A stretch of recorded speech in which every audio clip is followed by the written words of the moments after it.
Kitang tanan, labi na tang nagsimba, gusto gitang malangit. Sakto ko o sayo? Unya, kay gusto man tang malangit, ang ato sang buhaton unta, ato giyong angkonon si Kristo nga maoy atong Ginoo. Andinhi na ang problema. Kay dili tanan nato moangkon nga si Kristo maoy atong Ginoo or maoy atong master or maoy atong hari. Sige, testingan lang nato. Kinsa man ninyo dinhi ang moangkon gyud nga ang Ginoo gyud nagbuot sa akong kinabuhi, Lord. Aw kanang Father, taas ang kamot. So ang Ginoo'y nagbuot sa color sa imong buhok karon. Ang Ginoo mo'y nagbuot anang imong kilay. Ang Ginoo mo'y nagbuot anang imong pagsigig pangasaba anang imong anak. Siging yaw-yaw anang imong bana. Siging bisyo. Ang Ginoo'y nagbuot anang imong gipangbuhat karon, kanang imong gidesisyonan, kanang imong pagkaigihan anang yuta, kanang imong paggamit anang mga karsada aron parkingan sa imong sakyanan. Ang Ginoo'y nagbuot ana. Mao na. Igo ratang moangkon sa pulong sa ngalan apan dili sa buhat tawgon taanag nominal believers. Unsa man ang nominal believers? Nituo sa ngalan lamang. Pero kinahanglan gid unta taog witnesses of faith. Mao nang mahimo gid tang mga magsasangyaw sa atong pagtuo pinaagis pagpuyo sa kinabuhi nga gipuy-an ni Kristo. Mao na din sa atong ebanghelyo niingos Kristo, wa gid tinun-an nga labaw siyang magtutudlo, way ulipon nga labaw siyang agalon. Pero ang kalipay sa tinun-an og sa ulipon, kanang maliwat siya siyang magtutudlo og sa iyang agalon. Kinsa ninyo ang gustong maliwat sa kakabus og sa pag-antos og sa kamatayo ni Kristo? Be honest. Mayo kay na mga unom kabuok. Ana, sugod nagkapaong. Unya, kung di ta gustong maliwat sa kakabos, sa pag-antos o sa kamatayo ni Kristo, mura tagwa mo angko niya. Kaya diri man tas pikas nga klase nga kinabuhi.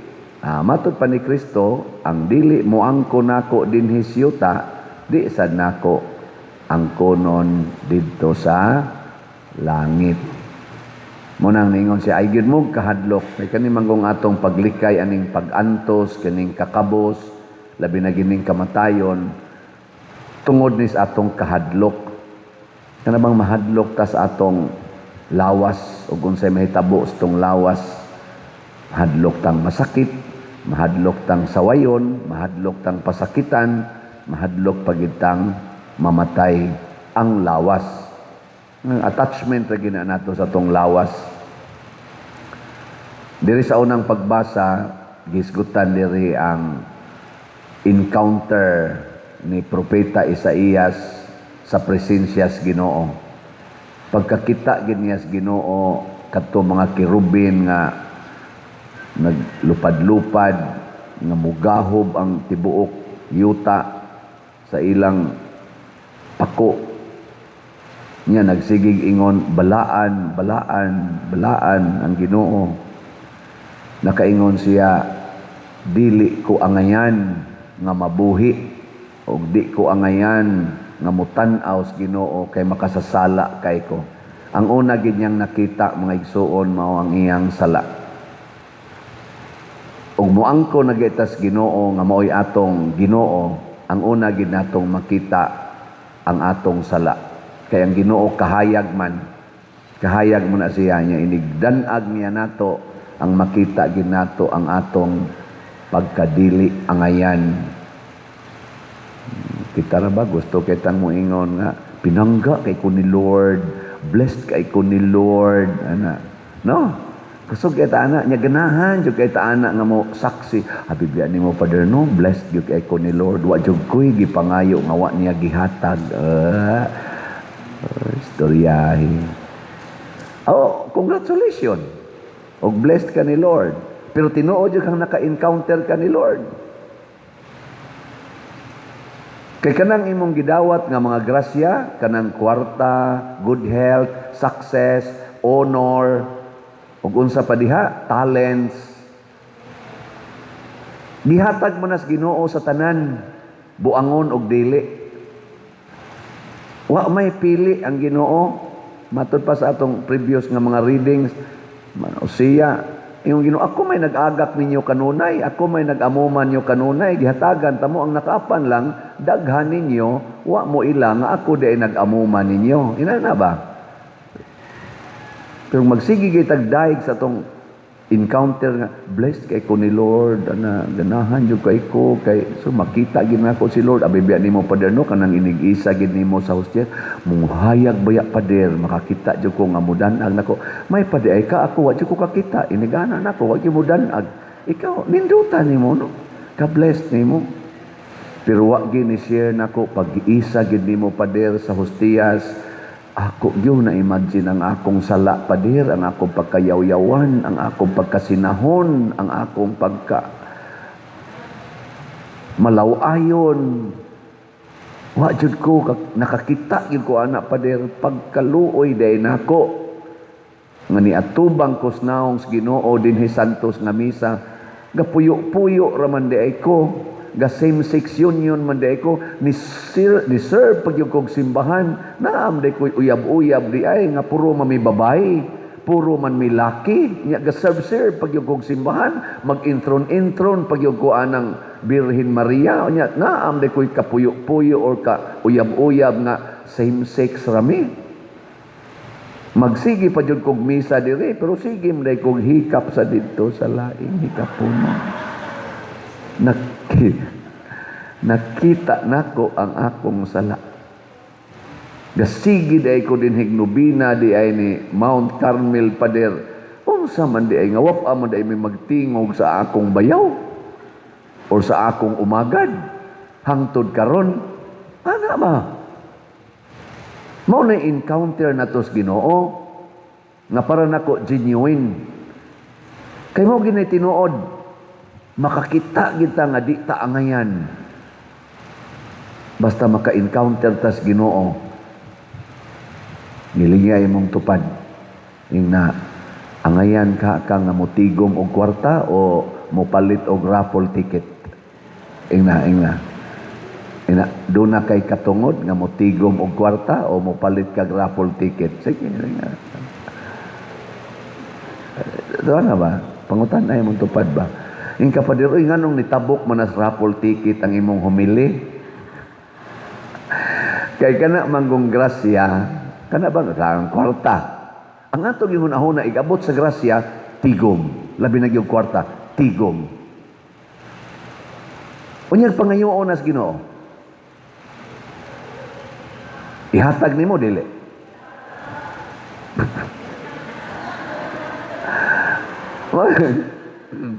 Mauna nga diri sa atong unang pagbasa ningon unya nabati ko ang tingog sa Ginoo nga nag-ingon kinsa may akong ipadala o kinsa man ang muadto alang kanamo. Ato ning ilisan kinsa man ang mupalit og raffle ticket. Mo nay pulong sa Ginoo. Unya ang naka-encounter sa Ginoo nga si propeta Isaías niingon dayon unya miingon ako ania ako sugua ako. Di ba? Kung kita sa di ay naka-encounter ta Ginoo, ihatag sad nato ang tanan ngadto sa Ginoo kay nga naman di agani takos ang atong tibuok lawas og kalag ihatag sa Ginoo, iatubang sa Ginoo, samot na gyud nga bisag hutdon pa na nimo hatag ang imong kwarta ngadto sa Ginoo, di pagyapo na igo. Labaw nagyog moingon ka kinilang ni ang 20 akong ihog kolekta kay kaning niyang akong 2,000 ipalit ra ba nako og maintenance. Ana, oy moingong Ginoo, mamatay ra ka, may pagbalihon nimo, ibilin ang 20, iplitin na e-bike, unya ang 2,000 mo ihogs kolekta. Kana sakto kay na nga desisyon. Di ba? Pila na may halin na toron. Pilay halin. Niabot na og 39,774. Pakpak. Yes. May na kayo na Ang atong halin gahapon, 1,203 ka tickets. Nay 80 ani.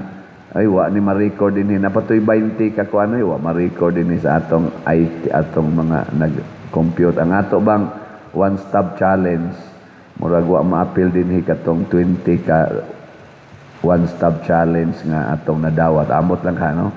Pero 80 ra man yung na-record. 74 gusto niya. 73 ba 74? Yeah. Plus 20, 94 na unta to. 80 ra man yung gapon.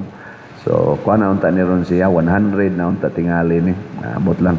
Basta, importante, niabot nag 39,774. Sakto na ba ni? 250,000 ka tickets ang atong gibaligya. So, round off ta na lang 40,000 atong halin. So, napay 210,000 ka tickets nga wapa in taon mahalin.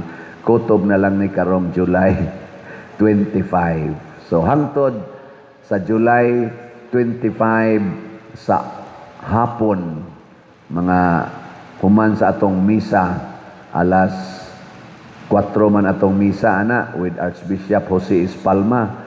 Manawat yapunta og mopalit og ticket hangtod gina sa mga alas 8 gabi. Kay inig kasugod alas 8 gabi mag-raffle na ta. No, close na siya ika-alas 7 gabi. So, muna siya timanin na ninyo ha. O gusto mong mapalit og daghang tickets, kutob alas 7 gabi sa Pizza 25. Mga na. Nya inig hug nimo dito, inig tuyok sa tambyulo pag anak. So, ikaw pag nabunutan pastilan, di malasa sa unang nipalit. Oy, dili in town. Ang unang nipalit, gigantihan natos Ginoo og daghang mga grasya. Mo nang ang importante lang nga mopalit ta tungod kay gitawag tas Ginoo. That is our encounter with our God. Diri sa atong tubag sa Salmo niingon ta, ang Ginoo hari gibistihan siya sa kahalangdon. Dili na to bistihan ang atong kaugalingon sa kahalangdon kay mamiligro ta ana. Kani si San Benito or si Saint Benedict, kwartahan pud ni sila nga pamilya. Iyang gibiyaan og nagpuyo siya dito sa disyerto. Hinalad ang iyang kaugalingon, gibistihan sa yano nga bisti. Susama sad ni Saint Francis of Assisi, pero una kay ni siya. Nang 480 ni siya, year 480 na tao, 547 nga year siya namatay. Mga pila naman na 20 plus 47, 67 years old na ni siya more or less. Namatay na. Ako karon 62 na. 5 na lang katuig ang kuwang. Pwede na ko mamatay kung puparihag edad ani niya. Pero ang kabalaan ni San Benedict sa iyang pagpuyo nga para ra Dios Ginoo, nagsuwat pagid siya og rule or kanang reglamento para unsaon pagpuyo og kinabuhi nga hermit or kanang monastic life, nahimo karong usa sa mga models anang monasticism. Morning tawag sa nisiyag patriarch of Western monasticism. Ano bang mga munghi ba? Monastic life. Kanang pagpuyo bitaw nga mura kag nibiya sa kalibutan nga ikaw na lang usa. Nya di na ka mahigugma sa mga butang sa kalibutan, makwarta man, madungog man, magahom. Sus ninduta nigpuy-an sa atong mga politicians, no? Karon sige silang pamakak tungod anang impeachment. Klaro kayo ang ilang gipresentar nga witness sa ako lang li nga pagtan-aw, bakakon kayo. Ngano man, sudguwa ang iyang rason, sudguwa. Pag cross-examine sa defense panel ang iyang rason, sudguwa. Imagine witness siya, sa tupas saksi siya. Unya, NBI agent pag yun siya. Siya nga na. Pero pag ingon, imo bang giimbestigahan aw diha ba ka sa panghitabo sa wala pag-sulti sa Vice Presidente kining iyang pagbahad nga igorgor ang presidente, asawa niya o ang speaker, ingon din siya, wa ko diha. Di sato pa, wa siya diha. Yang anong nag-ingon mo siyang witness siya? Nya, gipaluapan. Sige, ato lang ng tugutan, kay NBI man ka. Imo ba ning giimbestigahan ang mga panghitabo sa wap-an ni gisulti sa Vice Presidente ang maong kay taas man ni kayo ang iyang ang hitabo ani una pa niya nasulti nasuko na kay siya, imo bang giimbestigahan? Akong giimbestigahan. Nya, gipakita dayon ang usa ka segment sa before ng hitabo. Ingon din siya, dinhi ba ka ani? Ingon din siya nga, wa ko diha. Imo ba ning giimbestigahan? Wa. Imo ka giimbestigahan nimo. Oh. Kay mo ingon sa siyang giimbestigahan, pangutan-o na sa siyang detalye dito, wa man siya ikatubag kay ang gi-focus ra di ay nila kadto ra gyung ilang i-accuse na threat sa national security tungod kay nag-threaten siya sa kinabuhi sa atong presidente. Kadto ra gyud sentro, pero ang panghitabo nganong padong diha wa na niya imbestigahe kay ang ila tinud-anay lang gyud ila ra gyud daoton ang dungog sa tao nga gusto nilang daoton ug sa pagkakaron ang ilang gidaot gipapriso si Rodrigo Duterte, kinsa pa, Jinggoy Estrada, Bato de la Rosa, Marcolita, Defensor, Mike Defensor, ngano man, kana manggong ingnon kang gikan kas prisuhan. Ang tao mo ingon, "Huy, kabati, gikan din na priso." Mura magpara nila ba? Hapakala naglapok, ipapriso lang. Nabita tayo gahom, ipapriso lang. Ika, kunya, o man ni kasong klaro. Ay, sus, basta mapriso lang. Ana, ipa-impeach lang. Wa man tayo klarong grounds. Basta lang mahiring na diya, mabandilyo na nga. Nagkuan na siya, maunang iyang batasan, maunang iyang binuhatan, nangawat na. Sagdi lang ko, basta mabulingan lang yun na. Mauna ingos Kristo, kung ang inyong magtutudlo o ang inyong gitawag og pangulo nga mao ako, giganlan kog Beelzebul ang pangulos mga yawa, kamusang nagsunod nako nganlan san mo labaw paani. Okay, tinuod man sa kitang mga yawanon. Si Kristo di man to yawanon, pero kita yawanon man ta. Mao na, kung musunod ta sa lakang ni Kristo nga mosuway tag kunuhay patuman sa kamatuoran, sa hustisya, sa kaangayan o kalambuan nga katilingbanon, kay mao man ay buhat ni Kristo, pakauwawan kita sa kalibutan, labi na gyud mga pipila ka mga gamhanan.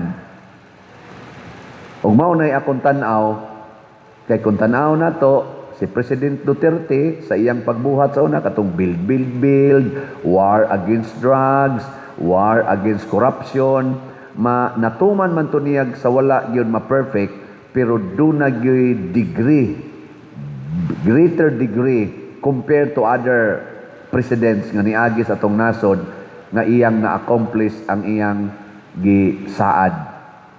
Munang gikalagutan gid siya sa pipila. Pero hangtod karon ang tao nga Pilipinhon, kung atong tan-awon ang survey, tuwa gihapon ang ilang pagmahal o pag-amuma, kaning dawat sa gipriso nga tiguang na kaayong presidente nato sa una. Ngano man tungod kay nakbati sa mga tao nga dunay impact. Bisag giunsag daot karon si BP Sara, dili ko mo pabor niya nga ingon ko nga siya nagi atong paboran, pero bisag giunsag daot gipakauwawan sukad pagyud paglingkod pagka-DepEd secretary hangtod karon gi-impeach na siging pakauwaw hangtod karon siya lang gyapon maoy positive og trust rating sa tibuok natong nasod sa mga nagsilbis gobyerno. Ang ato hinoong presidente nga siging pagarbo, danab, siging angkon anang mga kunuhay accomplishment, baha na basag maayo karon kay nag-uwa na. Kada baha karon, kada lunop-lunop ang ma-imagine sa mga tao, ang galutaw nga diha sa iniglunop. Kay bawo na tag kinsay gi-imagine sa mga tao. Negative 20 na kapit sa una, negative 15 pa akong naibawan karon na ako na kuanan sa vlog, negative 27 ako no. Ang trust rating. Hapit na sila magkaparihas og rating ni BP Sara kay kang BP Sara positive 30 kapin man ang iya negative 27 naman so ambas na sila. O ay siguro basig malabuan pa na niya, basig moabot pa siya negative 50. Nganong naingon ana man tungod kay naningkamot ang atong presidente o ang iyang mga kauban karon down to the barangay level nga magpabilin sila sa gahom, giangko nila ang gahom, giangko nila ang kwartas Pilipinas, giangko nila ang katawhan sa Pilipinas nga ilang kontrolon, dili na mo'y kinaiyas Ginoo og sa public servant. Bisag kaming mga pari musuway mi ana, mga obispo musuway ana nga kontrolon ang parokya, kontrolon ang mga tao sa parokya o sa diocese, mabati gyud kang paria ka, luod kay kagnaong para sa mga parokyano. Labi nag-imo din nang ipang-dissolve ang mga organizations kay wa mooyon nimo, imo din nang i-dissolve ang mga chapels kay dili mooyon sa imong palisiya, muluod gyud ang naong nimo. Kumusta ang akong naong diha ninyo? Di ba? Agyan mo tubag. Sultihi lang ko ninyo unsay nakapaluod sa kong naong ninyo, kanibang sigig baligya sa raffle ticket o kinibang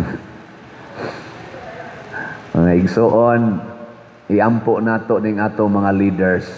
Luoy kay sila, siging pamakak, siging pangawat kaning niya sa atong gobyerno. Luoy na kay sila na magani Roy vlog na ning viral sana kita tingin mo ana na ay nag-wild dito sa ilang meeting sa Malacañang. Malacañang mating ito nga setting. Nag-wild. Dila na ko isulti, pero naman na social media, gisulti man na, usa sa mga dagko kuno na nga donors sa kumpanya ni Bongbong Marcos. O karon gihimo siyang usa sa mga dagkong tao nga maghimog desisyon diha sa atong panggobyerno. Nag-wild. Purting isuga. Kay nga naman, nag-wild na ron sila. Kay ang ilang impeachment, ang unang witness, tingali, wagi klaro. Ang ilasang mga congressmen, nga mao kuno'y prosecutor panel, yun mo prosecute, nagsaliglas mga private prosecutor. Professor man to dinis ato kuno sa UP, ingon man na siya, kanang katong una nga, attorney nga prosecutor. Baga kanunay Igo ra gyud mo introduce ang atong mga congressmen. Hasta ganing atong Senate President, dili wa gani ka-act as kanang gitawag nato og presiding judge nga maunta na kunoy essence of our constitutional mandate nga kinsay mo presiding judge in case of impeachment sa ubos og ranggos presidente. Mao kuno na ingong mga lawyers. Pero karon galingkod-lingkod lang siya dito. Unsa ka na siya? Tigpahid ba ka na siya sa singot ni Kuan? Presiding judge karon. Nganong naingon ana man na? Because ga-assume lang sila nga may kuno sila ana, legislator kuno sila, pero dili sila expert sa balaod. Kay ngano man daghan tagipang elect sa Congress o sa Senate karon nga gibase na lang sa popularity, dili na sa ilang capability o sa ilang capacity. Di man sila mga lawyers. Popularity raman. Mao na, inighatag nila sa one of the mandato isip function sa usa ka senador, mga pa sila, isip usa ka congressman, igo na lang silang mo, publish para panindot sa ilangan o sa ilang naong, sulob-suloban na mga mahalon, kayong sinina, mga barong, suloban na. Pero dili sila ka-function, kaya di sila kamao. Magsalig sila sa mga lawyers. May pagmamiya na sila diha. Ilisi na lang mga tinuod nga lawyers. Di ba? Way kapuslanan. Nya, dagko, kaya na sila bayad. Milyon-milyon ang atong gasto anak nila karon para lang maglingkod-lingkod diha. Way gibuhat. Nya, ang title ray imo. Mao na ingos Kristo, kung mosunod mo nako, ayaw mong apa sa title, sangan, sunda ko ninyo sa akong gibuhat. Si San Benito ni sunod, si Santiago Apostol ni sunod, San Pedro Calungsod, San Lorenzo Ruiz misunod. Lingi ay mong tupad. Ing na musunod ka? Ana? Wag yun, mulingi.